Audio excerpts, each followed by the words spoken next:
in my own hometown. Stranger. Hey everybody, little Johnny at the garage, and today we're going to throw together a quick kit brew. Nice and simple. It's going to be two, I'm going to split simple brew into one. And we're just going to play around with, again, this same as the last brew of the cheapo homebrew, the homebrew lager. We're looking at taking a basic kit and just ramping up a little bit, not taking too much extra effort, but increasing the quality of the beer in your final product and getting a little bit more flavour and stuff into your beer. So what we're doing, we're using Cooper's Lager, just a basic, Cooper's Lager as our base, and we're breaking that down into two batches. So half the batch is going to get done with BE2. Now this is what's recommended by Cooper's on the can. They recommend Cooper's Brew Enhancer 2 to go with the lager. So we'll go with that. Now, and that BE2, that's 50% dextrose, 25 white dry malt and 25% maltodextrin. Now, does the job, and there's reasons why I don't like using that.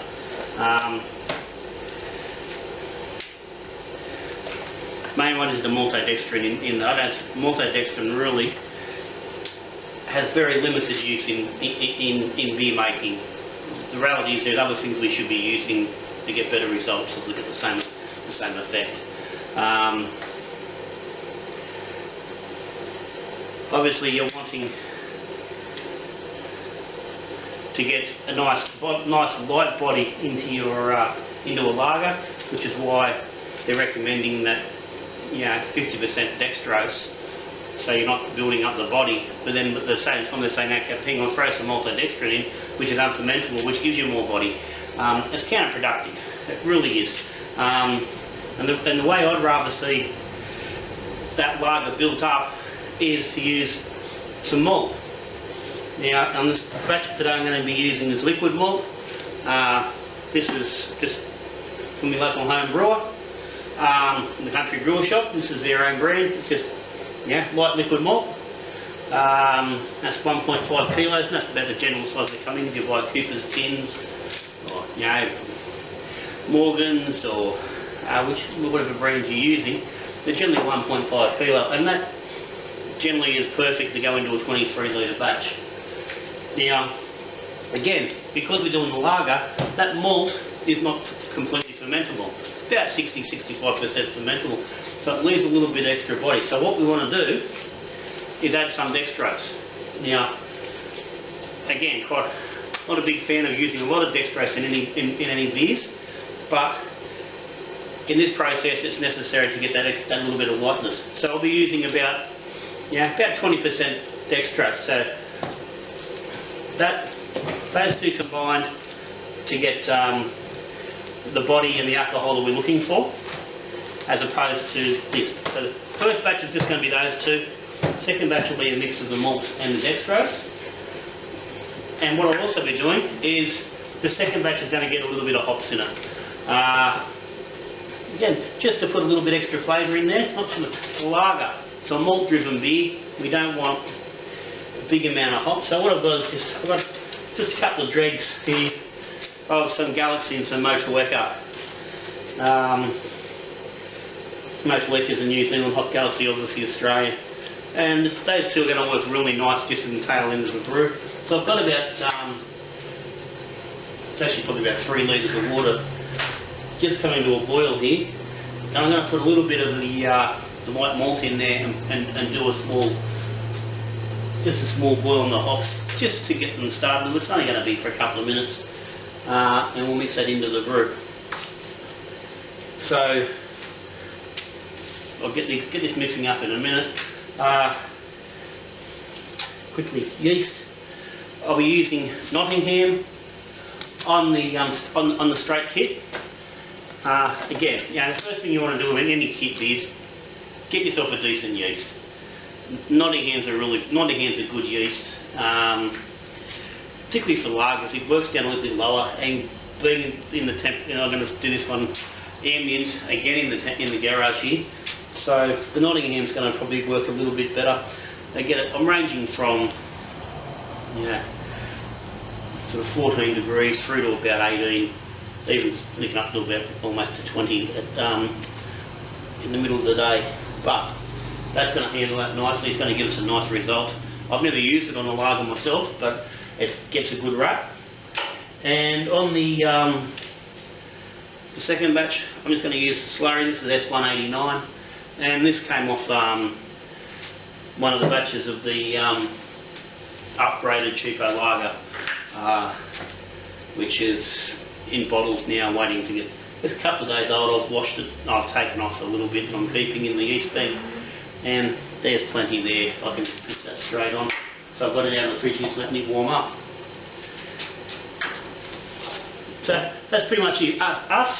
I'm going to get this tin, I'm going to mix it up into a normal fermenter, get it all mixed, and then I'll drop it into the two 15-litre fermenters, and at that point we'll split what we're doing.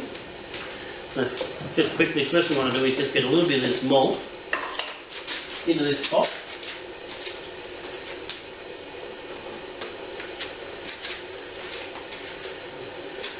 I don't know how much I'm using, so I'll weigh that. Just write that number down.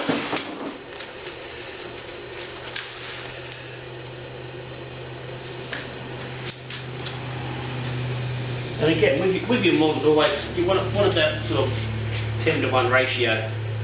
So I'm looking for somewhere around 200 to 300 grams in here. Now this malt has come out of the fridge because I had used a little bit of it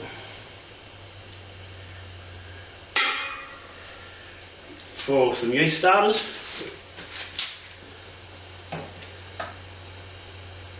60, and that's it, bang, that's 310. Not a bad guesstimation. Let's give that a mix in.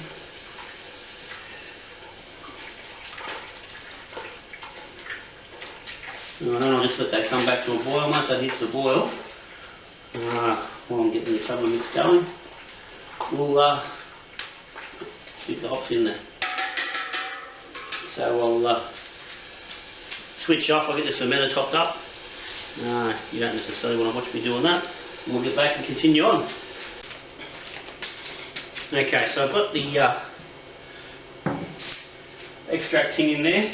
Now, put them out in the garage. I haven't actually soaked this tin in the sink, which I'd normally do. Just soak your tin in the sink of hot water. It just helps to soften up the extract. I didn't that small, so I poured it in. It was pretty thick. I've just topped this can up with some boiled water. Be careful when you do this because this can will get very hot. Add it into your batch, into the fermenter, and that'll just get your mix started. So this is very thick. And like I said, this is much easier if you can do that rest in the sink. And I'll keep going here. Get this mixed in, and then I'll just add my water. And when you add the water, give it a good mix as you go, and keep stirring. Give it a good mix, a good thrash about. Start introducing some oxygen into the mix. You're going to get a bit when the water's got a bit in it. You need a good whack of oxygen in here to help the yeast start off. So you can get it in while you're mixing it. That's starting to loosen up there now. Doesn't take too long. And mixing is not super important on the bottom. If you get a little bit stuck in the bottom, the yeast is going to find it and get it and break it down and put it through your beer. But it is just you're going to get a more accurate initial hydrometer reading and stuff if you do mix it properly.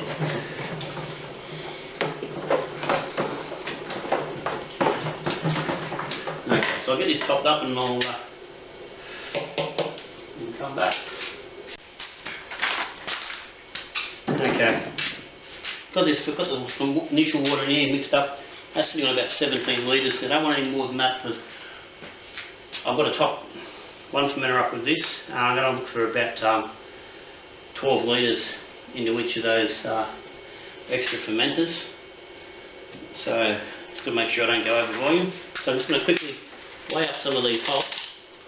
Now, because we're doing only a half batch, I'm going to go, we normally go about 30 grams for a full batch, so I'm going to go for about 15 grams all up. And I've got 9 grams of Galaxy, so I'll make up the difference with the Motueka. What's going off on me? So 6 grams there. A tiny little there, one issues at all. 14. So we end up with 20 grams in the end. That's alright. So it's into the boil. Now I'm going to let that boil for about 2 minutes, and then I'll turn that off and just let it steep. And while that's happening, I'll get one or two fermenters ready. The transfer over. Okay, we split our initial batch into two, so I've got about 8 litres in both of these. It's probably a little bit extra in this one, so I'll use this as the base. There's the basic one, and this fella's a little bit extra, or a bit less. We'll use that for with the malt and the hop addition, so that'll balance up alright. So, I'll start here first. I've got half a kilo of the BE2.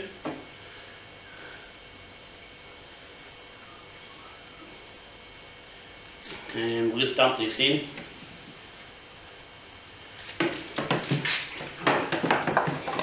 And give that a mix in.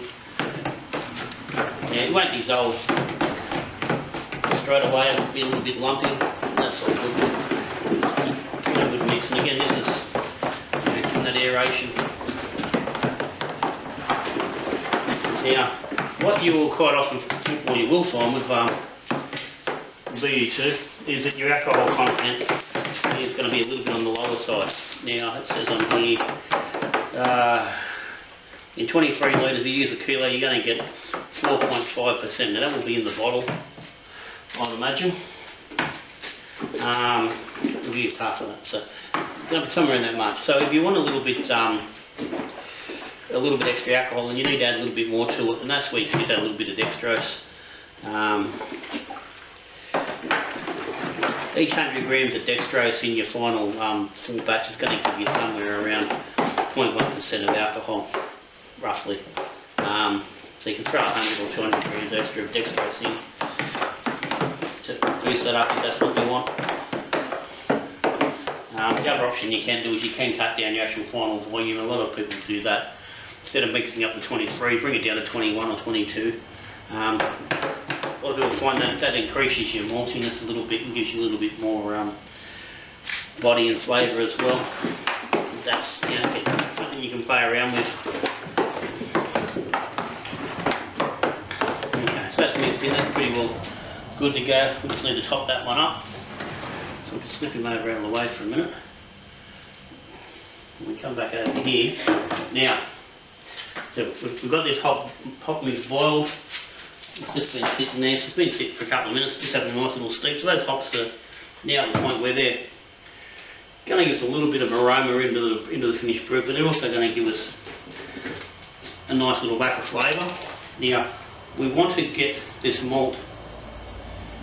It's going to be easier. We put it into the mix here, mix it through, and pour the whole lot in. It's just going to be a bit simpler. Now, I wanted 500 all up. 1060. We've already got 300 in there. So what about another 200?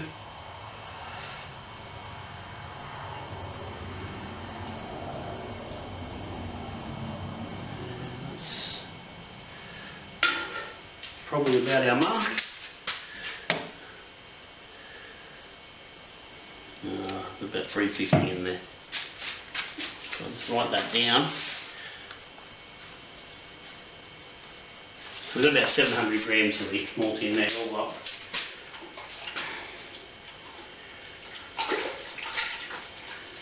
That's all good. Not gonna make that'll make up a little bit of difference for the lack of volume there.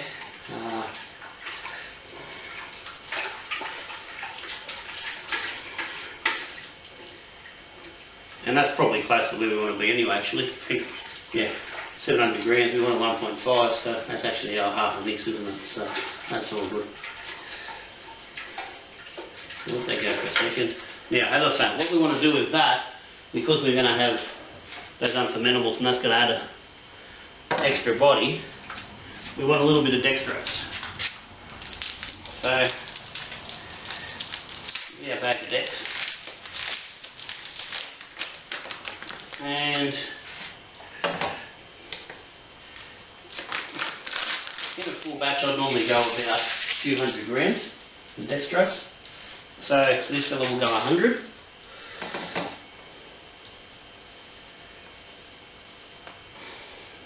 Measure him out. Righto, that's us. Again, we'll put that in that mix. That's easy to mix in. And that'll dissolve super fast into that. And then we'll just pop that whole thing.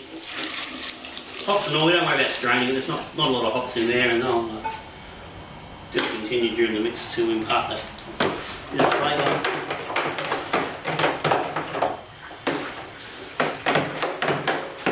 And we'll have a mix as well, get some bit extra air in there. So now these need to be topped up, so I'm going to go and I'll get some more water, top these up, and we'll take the hydro sample on them and see where we're sitting. Okay, now just top both of these up to 11 litres. Which gives us the equivalent, that's in the full batch of the 22 litres. So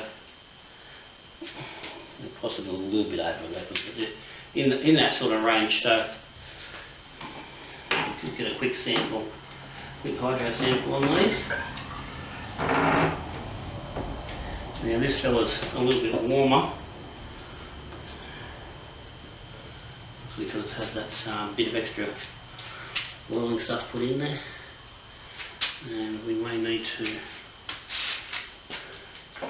wait on it before we can actually pitch.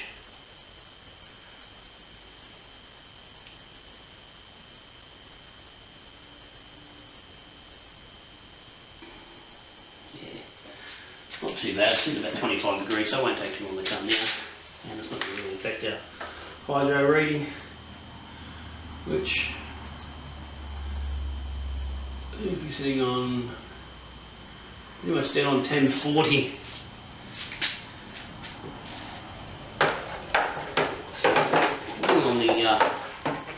On the lighter side.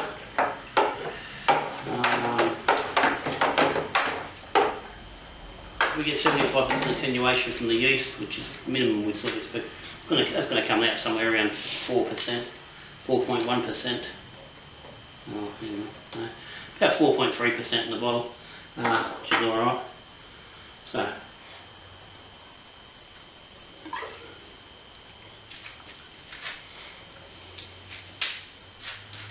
there's a nice bit of hop there, nice malt, tasting alright. Always have a taste of your hydro sample at the start of your brew, so you know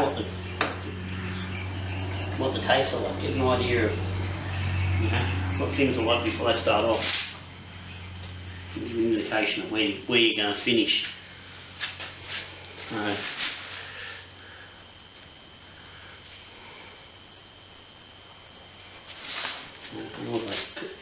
Taking your notes. Okay, and And that we're pretty much on the same mark there. Yeah, that's 1040 as well. So we've managed to fluff both of those to the right number. So I'm happy with that. 4.2, 4.3, possibly even 4.5 in the bottle, depending on how our yeast goes. There's nothing wrong with that, that's for sure. And as I said, this one, he's ready for pitching, no problem at all. He's nice and cool.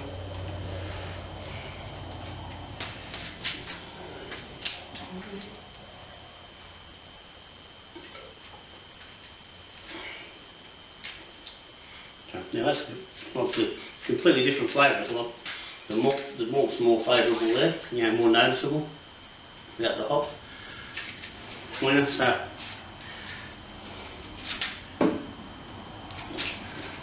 and those later hops, especially in a lager, that's more a modern thing. It's the new like bloody new world style of lager. Traditional lager, as I said before, more focused, and the hops aren't really what you're looking for, but they do have a little bit extra. Right, so I'm going to leave these for a little bit,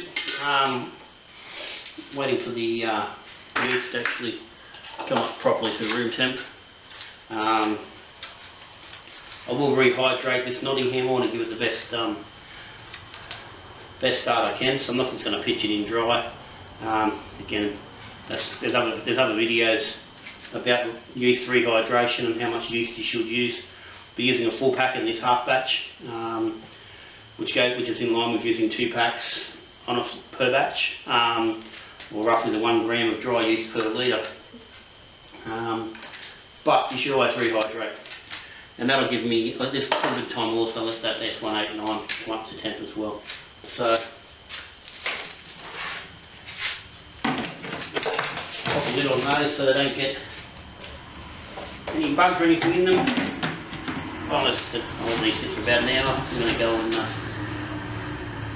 make my white cuppa. Have a nice cup of coffee with her, and go back and get these sorted out in about an hour's time. So that's it. Simple Cooper's Lager. Basic with a little bit extra. And that's all. The extras happen while you're doing your stuff anyway. So it's not any extra. Yeah, it's not really any extra. It takes you an extra couple of minutes to really to do that. And there's a pot to wash up. You know, it's not a biggie. You know, and again, and also same with the malt. If you can, get malt. Get rid of the brewing sugars for your brews. It will make a better beer. But we'll be back. We'll let these run. These will take about 2 weeks to ferment. We'll give them a couple of weeks in the bottle to age up. So we'll be back. Yeah, looking probably mid-July, and we'll be looking at taste testing these and see how they go. Alright, so until then, yeah, whatever you're brewing, whatever you're drinking, may it all be good. And till we tasting something else, brewing, whatnot, good brewing.